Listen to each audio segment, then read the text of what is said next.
Телескопот Джеймс Веб го воодушеви научниот свет со откривањето на мистериозна планета што не наликува на ништо досега видено во нашиот сончев систем. Оваа планета, именувана К2 18b, е целосно уникатна и има особини што ја издвојуваат од познатите небесни тела. К2 18b се наоѓа на растојание од околу 120 светлосни години од Земјата, во созвездието Лав. Планетата има атмосфера богата со водород, а првичните анализи покажуваат дека можеби содржи и вода во течна форма. Ова ја прави особено интересна за истражување на можностите за постоење живот надвор од Земјата.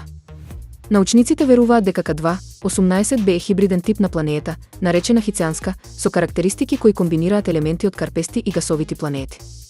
Овие својства ја прават идеална цел за понатамошни студии со напредни телескопи, вклучувајќи го и Джеймс Веб. Ова откритие не само што го проширува нашето знаење за различноста на планетарните системи, туку отвора нови перспективи за истражување на универзумот.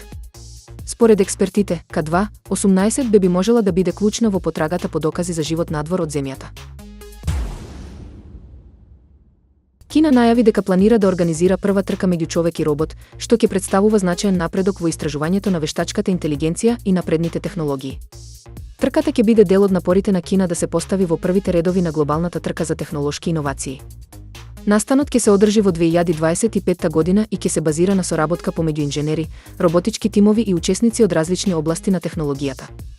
Целта на оваа иницијатива е да се тестираат границите на вештачката интелигенција во конкурентни услови, а истовремено да се промовираат иновациите во роботиката и инженерството. Роботите кои ќе учествуваат во трката ќе бидат опремени со напредни сензори и алгоритми кои им овозможуваат да се адаптираат на различни услови во реално време. Од друга страна, учесниците ќе се обидат да ги надминат роботите со физичка и ментална способност, а успехот ќе зависел од нивната подготвеност за импровизација и стратегија. Овој проект ја нагласува амбицијата на Кина да води во полето на напредните технологии и роботика и се очекува да има глобален одек. Првата трка меѓу човек и робот може да отвори нови можности за соработка и конкуренција во технологијата, а истовремено да го поттикне напредокот во креативноста и иновациите.